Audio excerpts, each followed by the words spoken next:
Have you ever wondered what it looks like when a city that seems invincible just disappears? In 1200 AD, the place we call Cahokia was bigger than London. By 1400 AD, it was nearly empty. Imagine the Mississippi floodplain, wooden walls stretching, a vast plaza alive with trade, ceremony, and life. That was Cahokia. It covered around 6 square miles in its core, perhaps tens of thousands of people.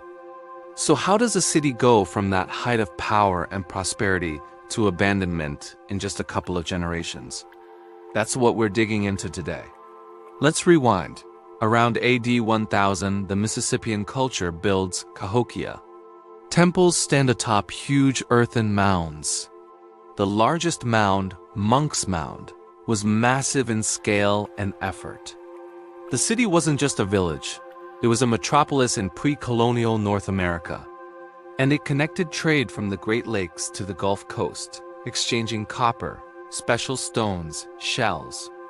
Ask yourself, when you look at a modern city skyline crammed with lights and people, do you recognize how much coordination, resources, and faith in the future it takes to build that? Cahokia had it, and then things began to shift. By the late 1200s, signs appear.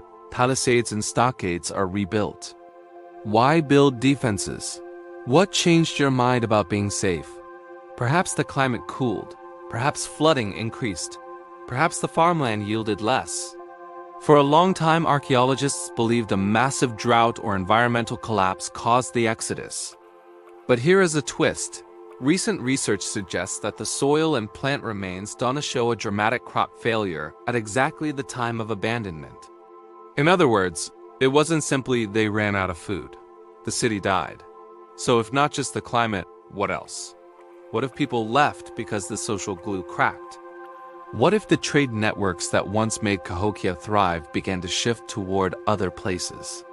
What if the spiritual or political leaders lost their power? Picture this. You live in Cahokia and you wake up one morning to fewer people in the plaza. The central ritual time feels less important. And rumors spread about another village upriver where the water is better, the land fresher. Would you stay? Or would you load up your things and walk toward that hope? Archaeologists found evidence of large burned structures around the mid-1100s. Could this signal internal conflict? Could social stress have been rising? The vanished overnight tagline sells drama, but the truth is more subtle. Abandonment over decades, maybe a century, rather than one cataclysmic moment. Modern survey techniques show densely packed urban zones, stacking of cultural layers, complex planning, meaning Cahokia didn't build quickly and fall quickly. It matured, peaked, and slowly lost its base of power. It's a story of heights and decline. Here's a question for you.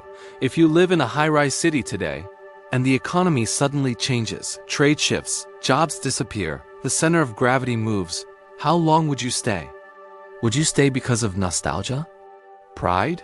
Or because you believe something will renew again? Many left Cahokia when the belief faded. What are the lessons for us?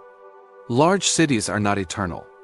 They rely on more than population and walls. They rely on meaning, on networks, on something people feel is worth staying for. Cahokia teaches, when trade, social cohesion, and meaning fracture, decline follows. Wrap up Cahokia's story, a major urban center rising, flourishing, then gradually fading. A city that looked unstoppable until it just stopped. The ruins remain, but the society moved on. And maybe we should ask ourselves, what keeps our cities alive, and what happens when that breaks? If you enjoyed uncovering this forgotten part of history, make sure to watch our other videos. And subscribe to stay with us on more deep dives into the mysteries of the past.